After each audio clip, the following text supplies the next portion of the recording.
Hello दोस्तों, आप सभी का स्वागत है आपके अपने चैनल स्टडी कुडोज पर। जैसा कि आपको पता होगा कि पेरियार प्रकाशन की बुक भारत का भूगोल आपको लाइन बाय लाइन पढ़ाया जा रहा है। तो इसमें पहला चैप्टर कंप्लीट हो गया है, दूसरा चैप्टर आज से शुरू कर रहे हैं। तो दूसरे चैप्टर का नाम है भारत भू आकृतिक प्रदेश, भारत का भू आकृतिक प्रदेश।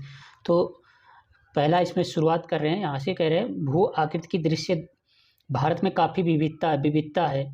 इसका संपूर्ण क्षेत्रफल का 11% भाग पर्वतीय है, 11% भाग पर्वतीय है, 18% भाग पहाड़ी है और 28% पठारी और 43% मैदानी है। मतलब कि 43% मैदान है और 28% पठार है, यानी कि कोई ऊंचा कोई नीचा, ये सब पठार हो गया। पहाड़ी मतलब पत्थर वाला, और 11% भाग पर्वतीय है, जहाँ पे कोई खेती नहीं की जा सकती। अब इसको भू आकृतिक विज्ञान के आधार पर भारत को 4 निम्न भागों में विभाजित किया जा सकता है। तो इसमें पहला भाग है उत्तरी पर्वतीय प्रदेश, दूसरा है दक्षिण का पठार, तीसरा है उपरोक्त दोनों के मध्य का विशाल मैदान और चौथा है तटवर्ती मैदान और द्वीप समूह। तो अब इसका विस्तार से जानते हैं। विस्तार में है आपका उत्तर का पर्वतीय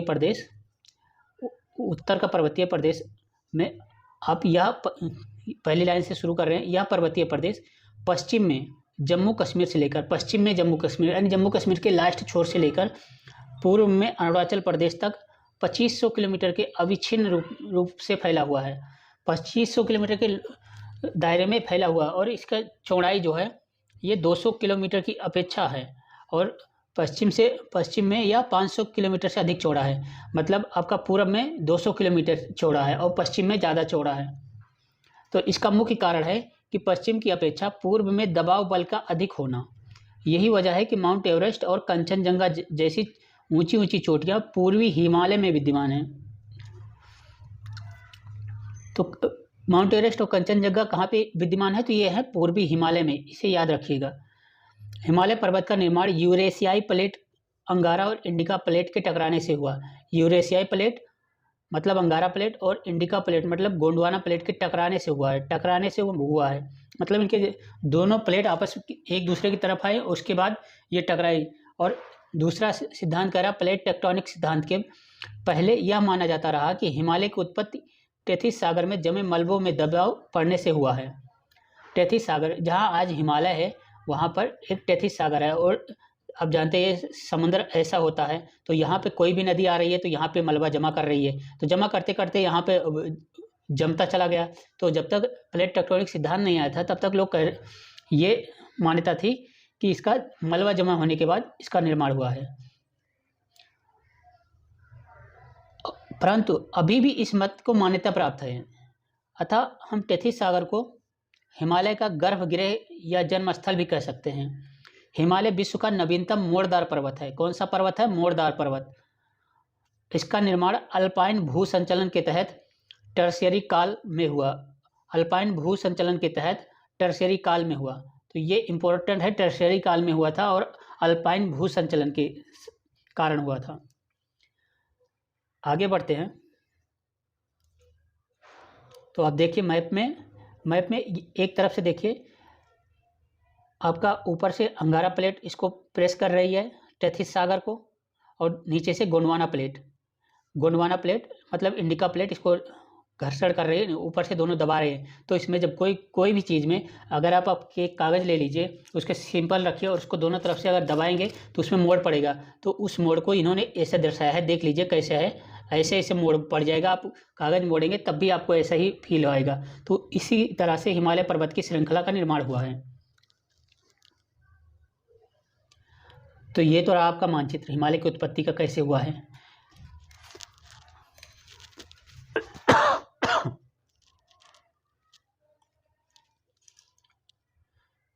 आगे बढ़ते हैं। तो कह रहा उत्तरी पर्वतीय प्रदेश को भी 3 भागों में बांटा जा सकता है। उत्तरी पर्वतीय प्रदेश को 3 भागों में, पहला है हिमालय पर्वतीय प्रदेश, दूसरा है ट्रांस हिमालय पर्वतीय प्रदेश और तीसरा है पूर्वांचल की पहाड़ियाँ। तो अब पहले के बारे में बेहद जानकारी लेते हैं। तो पहला है हिमालय पर्वतीय प्रदेश। तो इसके अंतर्गत 3 प्रमुख पर्वत श्रेणियाँ आती हैं। 3 प्रमुख पर्वत श्रेणियाँ हिमालय पर्वतीय प्रदेश के अंतर्गत आती हैं। तो इसमें पहला है बृहद हिमालय या आंतरिक हिमालय। तो बृहद हिमालय कहाँ पे है? मैप में भी अभी दिखाऊंगा।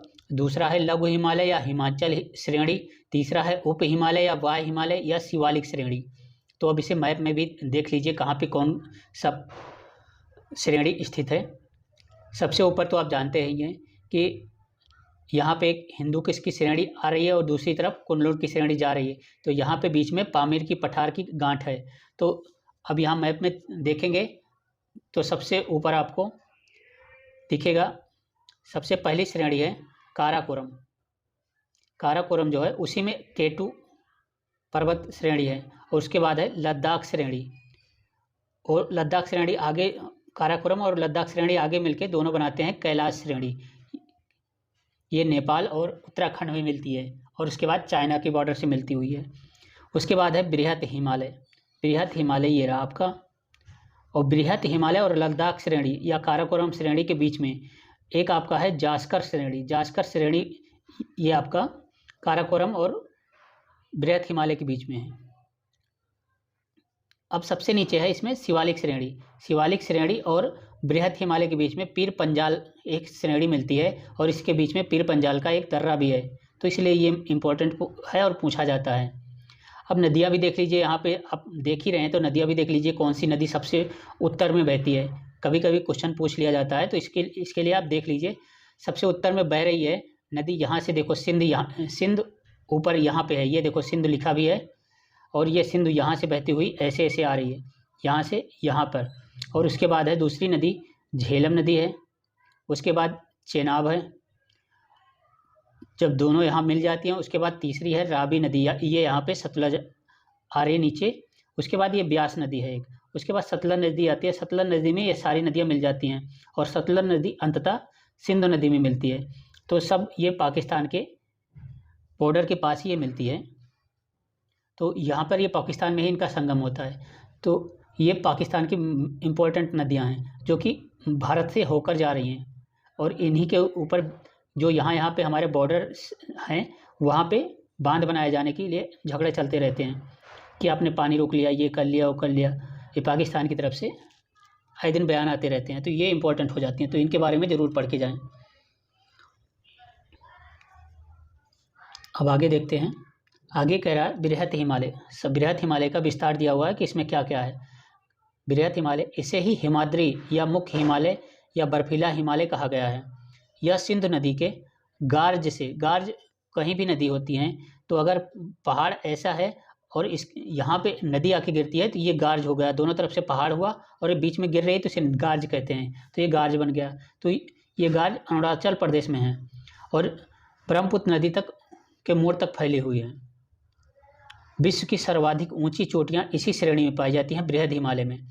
माउंट एवरेस्ट या सागर माथा इसकी सबसे ऊंची चोटी है।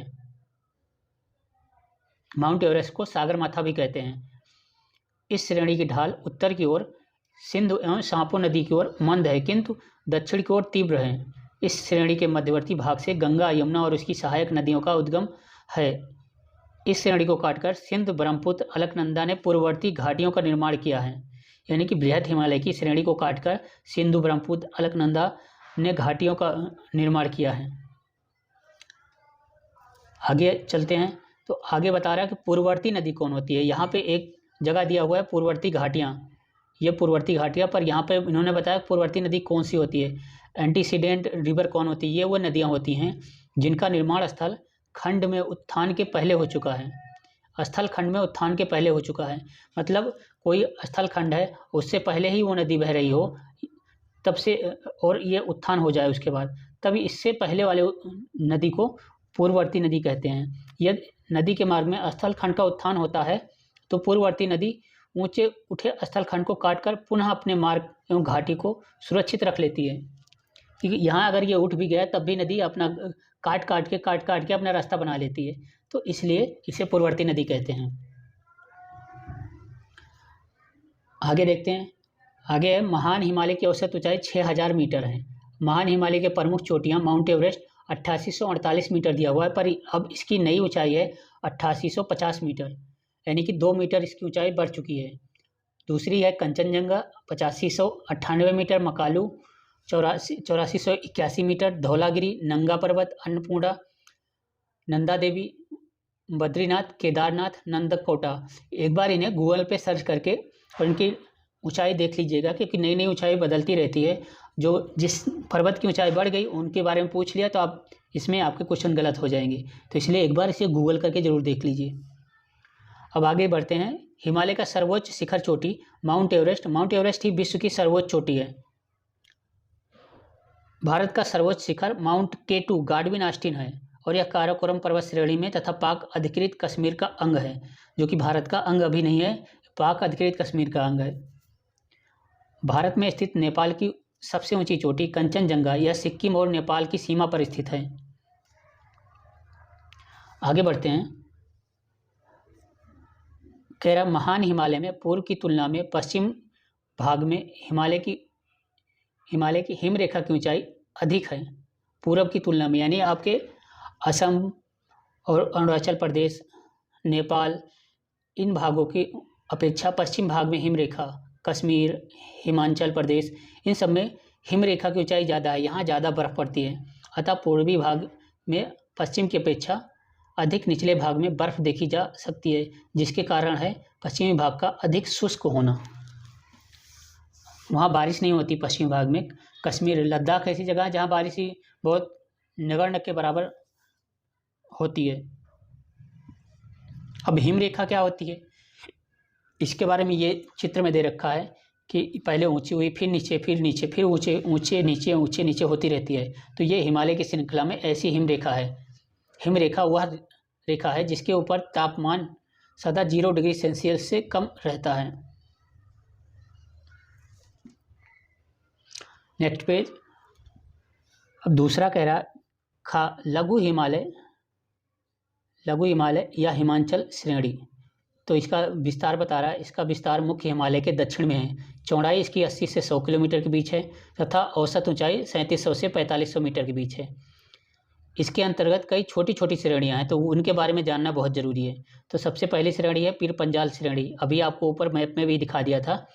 इसका विस्तार झेलम और ब्यास नदियों के बीच कश्मीर में है। पीर पंजाल श्रेणी में बनिहाल और पीर पंजाल दो प्रमुख दर्रे हैं। पीर पंजाल में बनिहाल और पीर पंजाल। बनिहाल में ही अभी एक पुल का निर्माण हुआ। इसे कमेंट करके आप जरूर बताइए कौन सी सुरंग का निर्माण हुआ था। दूसरा है धौलाधार श्रेणी, जहां अलकनंदा और बद्रीनाथ के पास बृहत हिमालय को पार करती है। अलकनंदा बद्रीनाथ के पास बृहत हिमालय को पार करती है। वहाँ मूल श्रेणी के दक्षिण में धौलाधार नामक श्रेणी पश्चिम की ओर फट जाती है, यानी कि उसके दो हिस्से हो जाते हैं। इसका विस्तार मुख्य रूप से हिमाचल प्रदेश में तथा आंशिक रूप से उत्तरांचल में है। तीसरा है नागा टिब्बा श्रेणी, जहाँ काली गंडक धौलागिरी चोटी नेपाल के समीप बृहत हिमालय को काटती है। वहाँ नागा टिब्बा श्रेणी पश्चिम की ओर निकल जाती है। चौथा है महाभारत श्रेणी। इसका विस्तार केवल नेपाल में है। अब इसके बारे में लघु हिमालय और बृहद हिमालय का मध्य दो खुली घाटियां हैं। पहला है कश्मीर की घाटी और दूसरा है काठमांडू की घाटी। लघु और बृहद हिमालय के बीच में दो घाटियां हैं, कश्मीर की घाटी और काठमांडू की घाटी। आगे पढ़ते हैं। तो यहाँ पे दिखाया महान हिमालय कैसे कैसे है और यहाँ की घाटियाँ कौन कौन सी है। ये महान हिमालय यहाँ से शुरू हुआ और यहाँ पे जाके ख़त्म हो रहा है आगे अरुणाचल प्रदेश में। तो यहाँ पे आपकी नेपाल में काठमांडू की घाटी है और यह है कश्मीर की घाटी, जम्मू एंड कश्मीर में। इसके नीचे पीर पंजाल श्रेणी है और काठमांडू घाटी के नीचे लघु हिमालय श्रेणी है। तो ये ज़रूर ध्यान रखिएगा। आगे का देखिए, कश्मीर और काठमांडू जैसी घाटियों की रचना झीलों के निक्षेपण से हुई है। कैसे हुई है? झीलों के निक्षेपण से।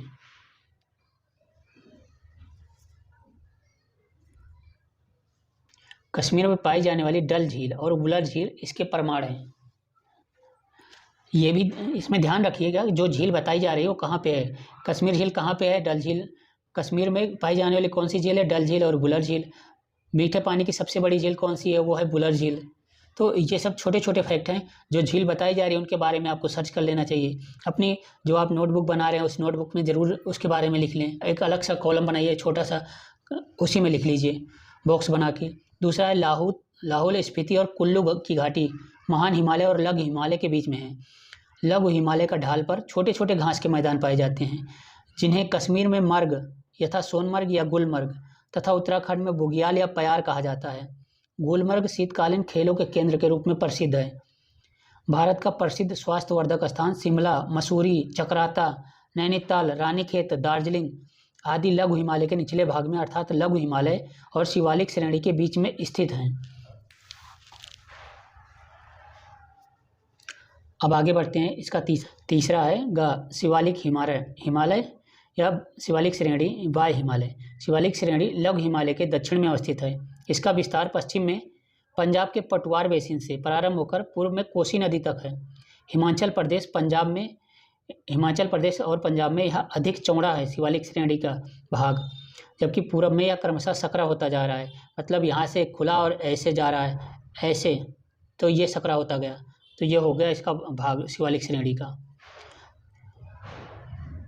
और यह हिमालय का सबसे नवीन भाग है। शिवालिक श्रेणी हिमालय की सबसे नवीनतम भाग है और इसकी औसत ऊंचाई 600 से 1500 मीटर के बीच है। शिवालिक को लघु हिमालय से अलग करने वाली घाटियों को पश्चिम में दून जैसे देहरादून, पूर्व में द्वार जैसे हरिद्वार कहते हैं।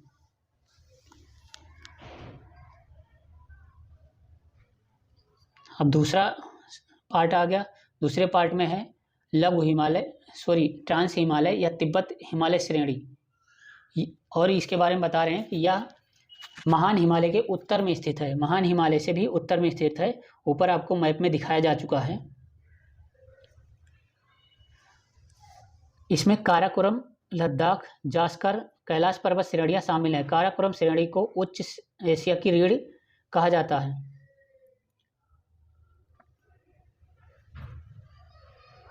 अब यहाँ पे देखिए पामीर गांठ में क्या क्या मिलता हुआ है। पामीर गांठ से संबंधित अन्य पर्वत श्रेणियाँ कौन कौन सी आके मिलती हैं। तो पामीर की गांठ यहाँ पे है त्वेनसांग मिल रहा है, दूसरा है कुनलुन आके मिल रहा है, तीसरा काराकोरम, चौथा है कैलाश श्रेणी, पांचवा है लद्दाख श्रेणी, और ये रही आपकी बृहद हिमालय की श्रेणी जिससे आगे जाके जास्कर श्रेणी निकल रही है। और नीचे लघु हिमालय की श्रेणी नहीं मिलती है पामीर की गांठ से। तो अगर ये पूछा जाता है तो इसमें लघु हिमालय और शिवालिक की श्रेणी पामीर की गांठ से नहीं मिलती हैं। बाकी बृहद हिमालय की श्रेणी मिलती है। लद्दाख, कैलाश, काराकोरम, कुनलुन और तेनसांग की श्रेणियाँ पामीर की गांठ से मिलती हैं।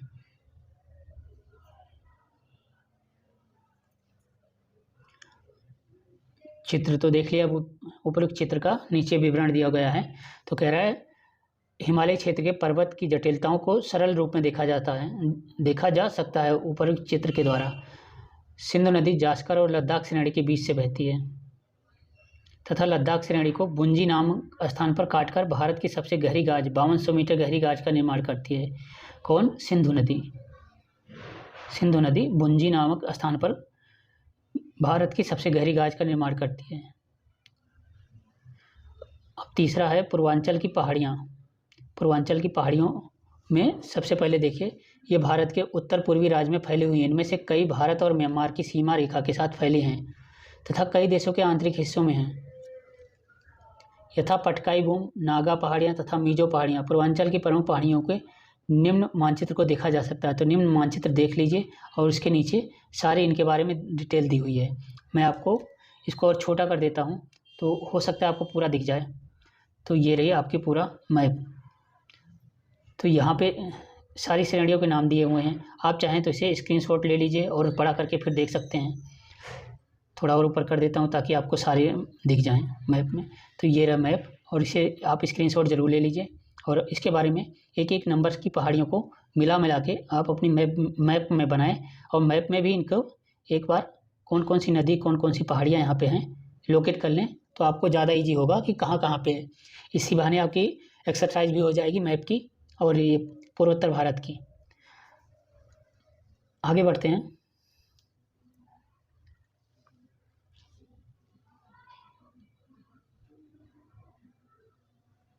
फिलहाल आज के लिए इतना ही रखते हैं।